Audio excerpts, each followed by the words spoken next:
श्री सद्गुरु भगवान की जय हो। ओम आदित्वादिग्रहा सर्वे नक्षत्राणि च संशयः दीर्घमायु प्रकुर्वन्त यस्यायन्म पत्रिका। ओम अखण्डमण्डलाकारं व्याप्तं येन चराचरं तत्पदं दर्शितं येन तस्मै श्रीगुरवे नमः। ओम श्री श्री आदित्यादि नवग्रहेभ्यो नमः। हरि शरणम हरि शरणम हरि शरणम आनंद ही केवलम। दोस्तों, जैसे कि आप लोग हमारे साथ जुड़े गए हो, आप मेरी चैनल को देख भी रहे हो, आशा रखता हूं इसको आप सब्सक्राइब भी करोगे और इसका लाभ भी आप उठाओगे। तो दोस्तों, जिस कारण हेतु इस एस्ट्रोलॉजी चैनल का शुरुआत किया गया है वो है शिक्षा, सिर्फ शिक्षा। जो एस्ट्रोलॉजी चैनल आप लोगों के सामने आया है वो एस्ट्रो ज्ञान, जो ज्योतिष ज्ञान चल रही है, एस्ट्रो नॉलेज या ज्योतिष ज्ञान के विषय में जो क्लास चल रही है उसके आप लाभ उठाओ, तब जाके मेरी ये वीडियो बनाना, मेरा ये मेहनत सक्सेस होगा, रंग लाएगा। तो दोस्तों, आज का वही क्लास पहला श्रेणी से पहला दिन से शुरू हो रही है। तो क्लास की जो विषय रहेगा, पहली सूची में हम लोग करेंगे राशि। राशि क्या है, नक्षत्र क्या है, लग्न क्या है ना।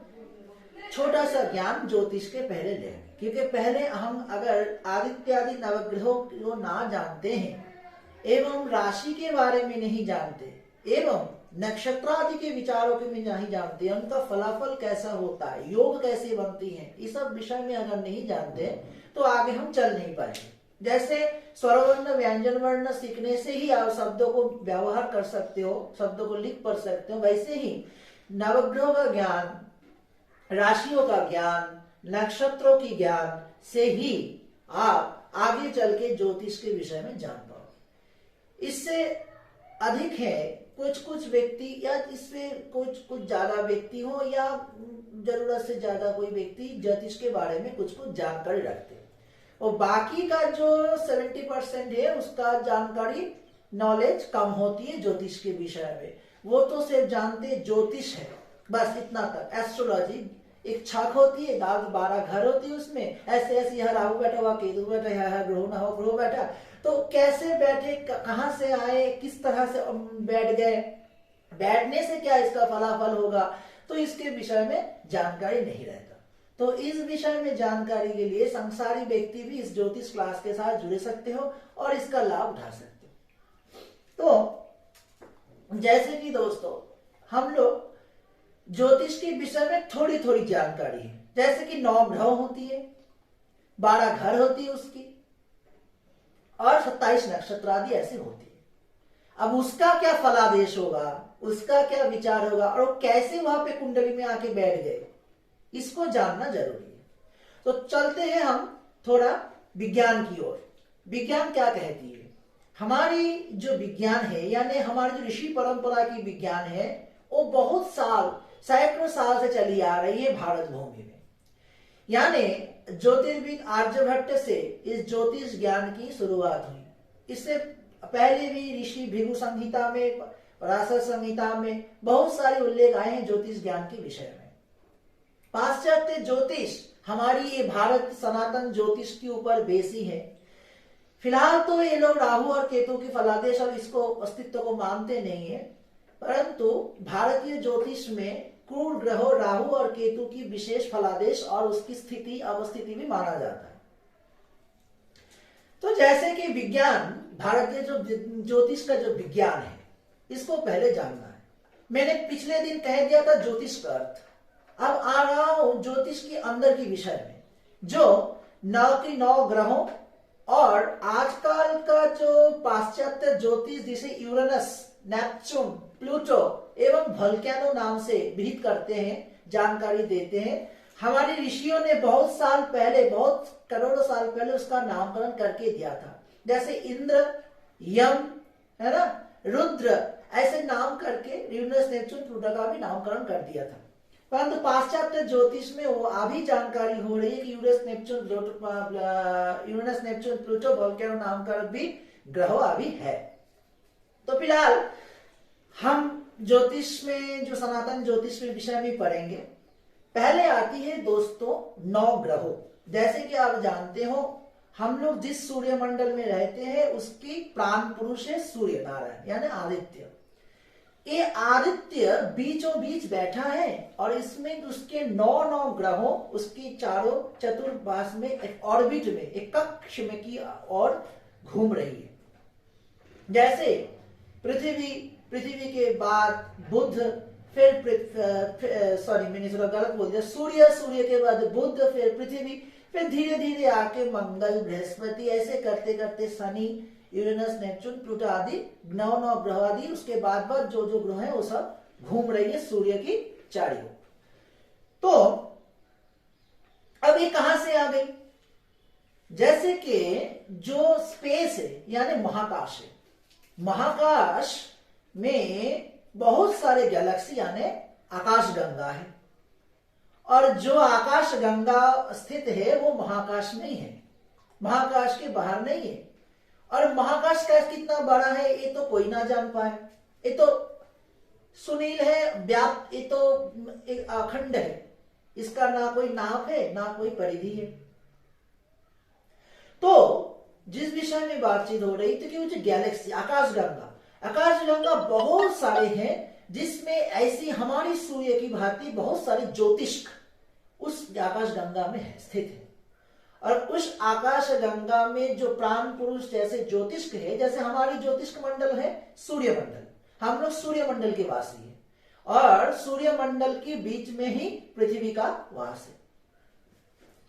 और हम लोग जितना सारे राशि नक्षत्रों के बारे में पढ़ने जाएंगे, वो सब पृथ्वी की ही वातावरण की, यानी पृथ्वी की जो वायुमंडल है, पृथ्वी के जो चारों ओर की जो वायुमंडल है, उसकी आसपास की जो गैलेक्सी, आसपास की जो महाकाश है ब्रह्मांड में, उसको देखा जाता है। जैसे मान के चलो हस्ता नक्षत्र, ये जो नक्षत्र है कोई एक नक्षत्र नहीं है, ये 5 नक्षत्र की समष्टि है। मानो महाकाश में 5 नक्षत्र ऐसा बैठा है, जैसे हस्ता नक्षत्र, ऋषियों ने उसका नाम पढ़ रखा हस्ता नक्षत्र। और मान के चलो पृथ्वी में जो राशियां, हम 12 राशि को गिनते हैं, ये 12 राशि से पृथ्वी की जो वायुमंडल की चार पास में है, यानी चारों ओर है, एक विज्ञान है। क्योंकि 12 राशि से अधिक राशि भी गैलेक्सी में है, जो पृथ्वी से जोजित नहीं, जो पृथ्वी के साथ जुड़ा नहीं है, वो पृथ्वी के बाहर का है। सूर्यमंडल में और पृथ्वी की जो गैलेक्सी है उसकी, इसकी चारों ओर जो 12 राशि, उसको ही हम लोग हमारी जीवन में लेते हैं। और उनके डिग्री कितना है? 0 डिग्री से 360 डिग्री तक। एक एक राशि को 30 डिग्री से माना जाता है, और उसके 0 डिग्री से उसके 30 डिग्री, 30 डिग्री से 60 डिग्री, ऐसे करते करते करते 360 डिग्री जो वृत्त बनती है, उस वृत्तों में 12 राशि रहती है। तो मानो वो बहुत सारे लोग ऐसे कहते हैं कि ज्योतिष मिथ्या है। ज्योतिष मिथ्या नहीं है, ज्योतिष एक विज्ञान है। जैसे ये जो डिग्री, मिनट, सेकंड, ये कहां पे लगता है? हम लोग जानते हैं गणित शास्त्र में लगता है। तो गणित, अगर डिग्री, सेकंड, मिनट को हम लोग बोल देंगे कि मिथ्या है, तो गणित भी मिथ्या है। गणित मिथ्या है तो छोटी जो हमारी मैथमेटिक्स है, जो अलजेब्रा है, जो पाटीगणित है, जो अरिथमेटिक है, जो बीजगणित है, जो सब, ये सब जो त्रिकोणमिति है, जो सब कुछ है, ये सब फिर मिथ्या बन जाएगी। पर ऐसा नहीं होता है।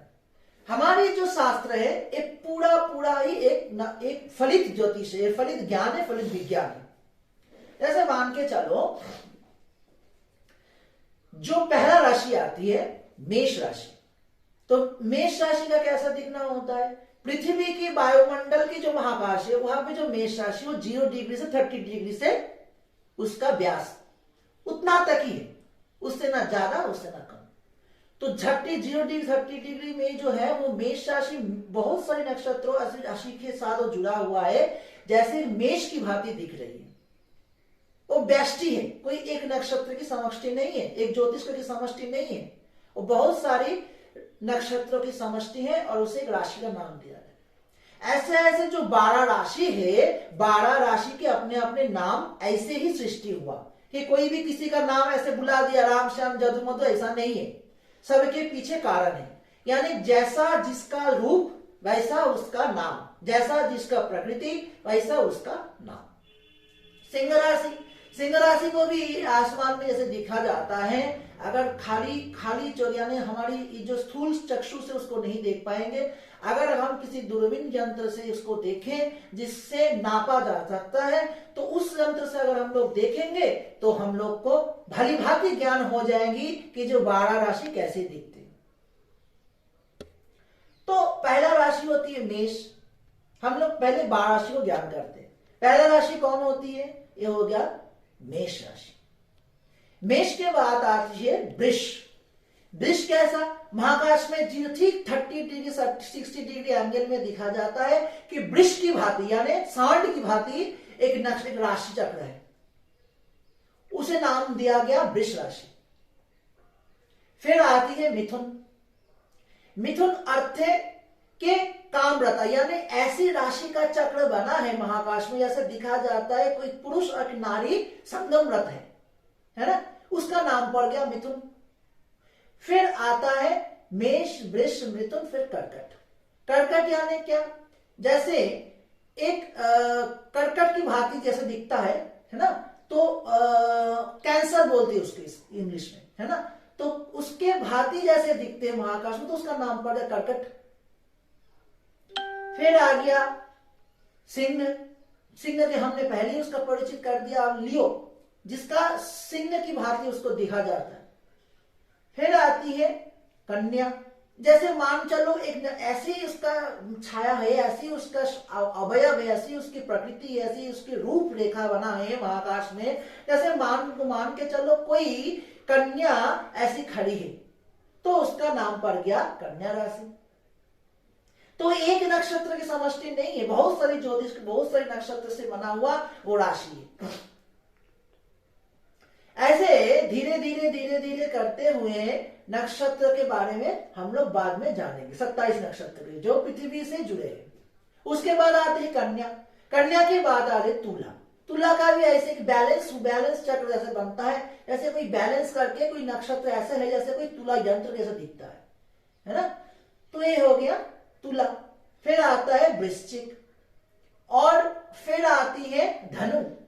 जैसे मान के चलो कोई ऐसा वीर योद्धा हाथ में धनुष लेके खड़ा हुआ है, तो उसका नाम पड़ गया धनु राशि।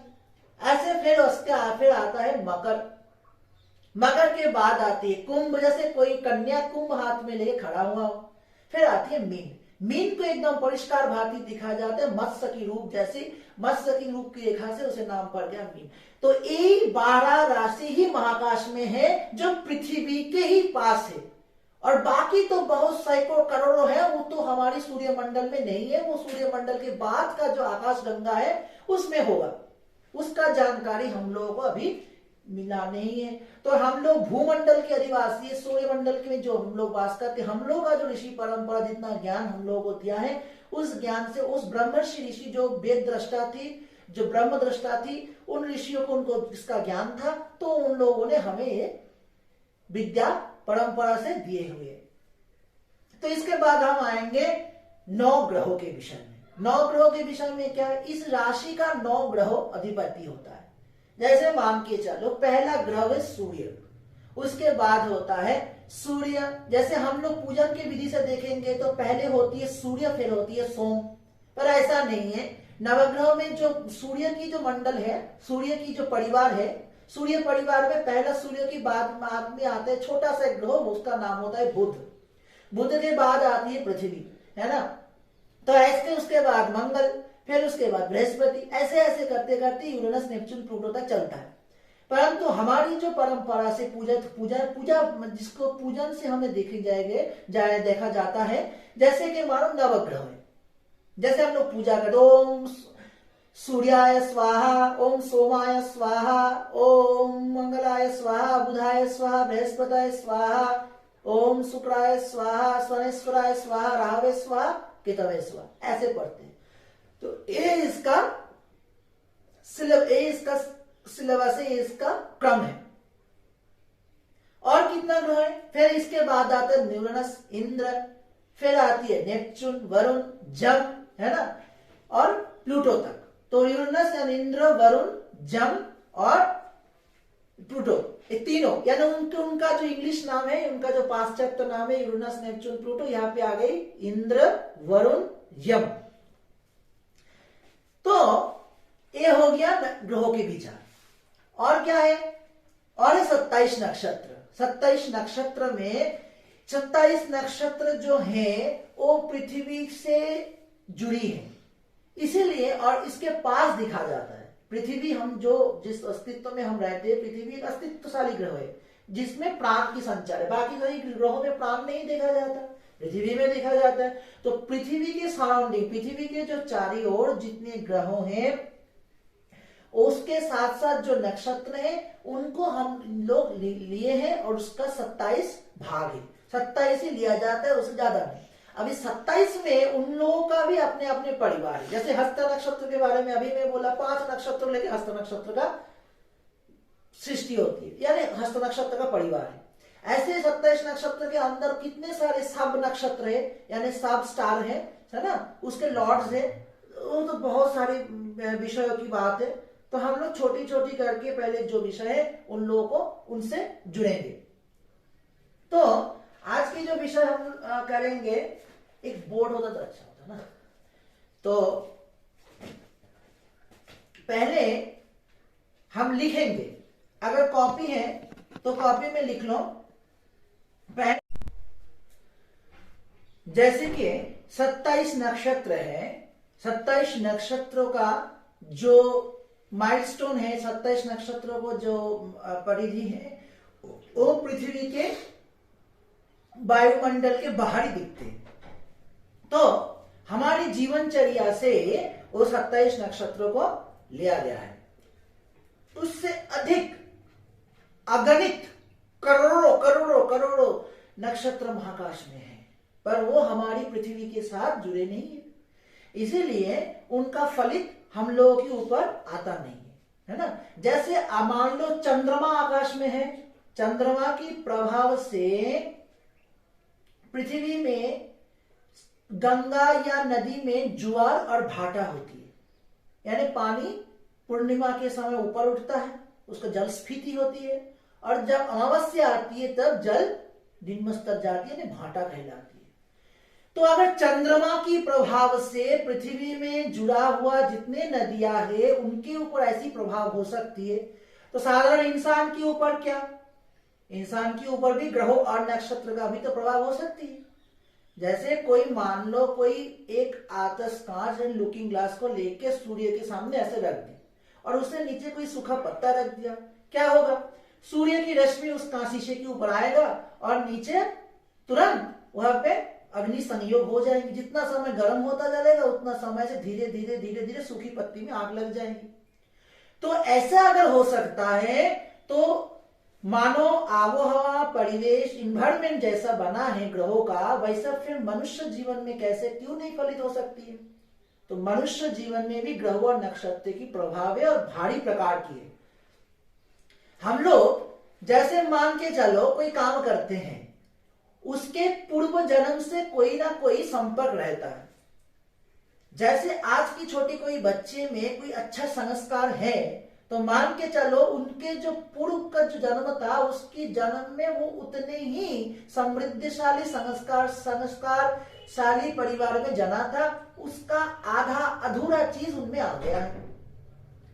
कोई अपने दारिद्रता से पीड़ित है तो मान के चलो उनका जो कर्म फल है, जैसे हम लोग बोलते हैं सांख्य स्मार्थ में, सांख्य दर्शन में कि आदि भौतिक, आदि दैविक और आध्यात्मिक, ये तीनों काल का, तीनों समय का, तीनों रूप का, रेखा का परिवर्तन मनुष्य जीवन में आती है।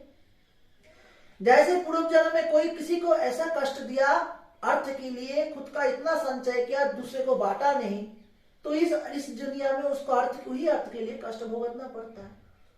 तो पूर्व जन्म भी, उसका कर्म फल भी इसके साथ लागू हो जाती है। और एक कौन देता है इसका फल? ग्रहराज, शनि, बृहस्पति, रवि, ये जो ग्रहोधिपति आदि हैं, इन लोग इनका फल मनुष्य को देता है। तो रही बात की बात। तो हम लोग अभी पहले इस ग्रहों का नाम लिखेंगे। पहला नाम लिख लो सूर्य, उसके बाद आती है सोम यानी चंद्रमा, फिर आती है मंगल, फिर आती है बुध, फिर आती है बृहस्पति, फिर आती है शुक्र, फिर शनि, फिर राहु और केतु। पृथ्वी का नाम क्यों नहीं लिखा गया? पृथ्वी तो ग्रह है, प्लैनेट है। पृथ्वी इसलिए ग्रह नहीं यहाँ पे लिखा जाता क्योंकि पृथ्वी के ऊपर खुद एक ग्रहों अपने आप कार्य देते हैं। इसीलिए पृथ्वी के जिसके पृथ्वी मानो एक भूमि है जिसके ऊपर 9 ग्रहों का प्रभाव है।